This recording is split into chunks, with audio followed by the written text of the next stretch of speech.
اس پہ جیسے کہ آغاز میں قبلہ مفتی صاحب نے اور آپ نے بھی فرمایا کہ اولاد اللہ کی نعمتوں میں سے ایک بہت بڑی نعمت ہے۔ المال والبنون زینت الحیات الدنیا، دنیا کی یہ ساری زینت، یہ رونقیں یہ اولاد کے ساتھ ہیں۔ انبیاء کرام نے بھی اللہ کی بارگاہ کے اندر اولاد کے لیے دعائیں مانگی، رب ہب لی من الصالحین، بالکل ہے صحیح، ربنا آتنا من لدنک ذریۃ طیبۃ انک سمیع الدعاء، حضرت ابراہیم علیہ السلام، حضرت زکریا علیہ السلام۔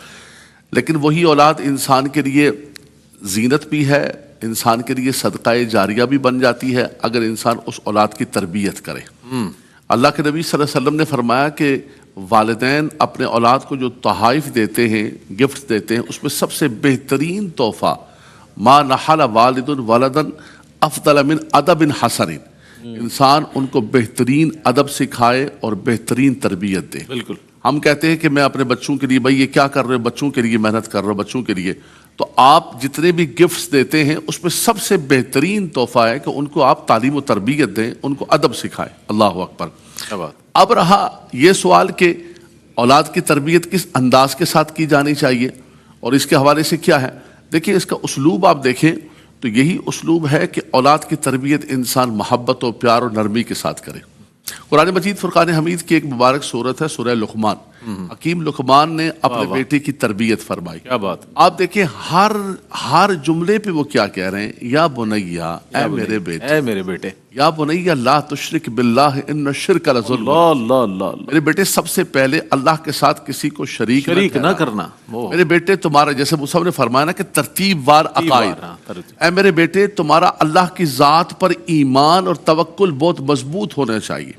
یا بنیا انہا ان تک مثقال حبۃ من خردل فتکن فی صخرۃ او فی السماوات او فی الارض یاتی بہا اللہ۔ کیا بات۔ میرے بیٹے تمہارا یہ ایمان ہونا چاہیے کہ ذرہ برابر چیز ہو، پہاڑ میں چلی جائے، چٹان میں چلی جائے، ہمارا رب اس پر قدرت رکھتا ہے کہ اٹھا کے اس کو لے کے آ جائے۔ اللہ، یعنی آپ دیکھیں کہ بچپن سے بچے کا جو عقیدہ ہے اللہ کی ذات کے حوالے سے توکل ہے اور شرک سے اس کو دور کر کے رب تبارک و تعالیٰ پھر عمل پر لے کے آگے، اے میرے بیٹے، اے میرے بیٹے، یا بنیا، یا بنیا اقم الصلاۃ وامر بالمعروف ونہا عن المنکر واصبر علی ما اصابک، اے میرے بیٹے نماز کی پابندی کرنی ہے، دوسروں کو بھی نیکی کی تلقین کرنی ہے، اور یہ یاد رکھنا کہ جب تلقین کرو گے تو مسائل آئیں گے تو صبر کا دامن بھی تھام کے رکھنا ہے۔ واہ۔ اب معاشرتی طور پر آگے، جی جی، بیٹا پبلک کے اندر رہو گے، سوسائٹی کے اندر رہو گے تو لوگوں سے کٹ کے نہیں رہنا۔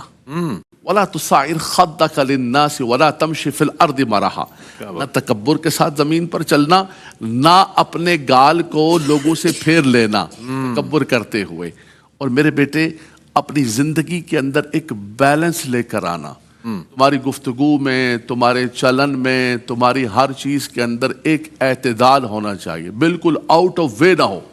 وَقْصِدْ فِي مَشْيِكَ وَغْضُضْ مِنْ صَوْتِكَ، اللہ اکبر، تمہاری چال کے اندر بھی اعتدال ہو، تمہاری آواز کے اندر بھی اعتدال ہو، اور بیٹا یہ گمان نہ کرنا کہ بڑی آواز ہے، میری آواز بڑی نکال لیتا ہوں میں، بڑی آواز ان انکر الاصوات لصوت الحمیر، کہتا ڈیچو ڈیچو کرتا ہے، پورے زمانے کو آواز جاری ہوتی ہے، تو کہا کہ بڑی آواز نکالنا یہ اعزاز و اکرام کی بات نہیں ہے، بڑی آواز نکل جاتی ہے، لیکن فرمایا اب آپ یہ دیکھیں، یہ ترتیب کا سارا انداز دیکھیں آپ، اس کے اندر ہر چیز سکھائی ہے، ہر اعتقاد کے اعتبار سے، عمل کے اعتبار سے، معاشرتی اعتبار سے، سوسائٹی کے رہن سہن کے اعتبار سے۔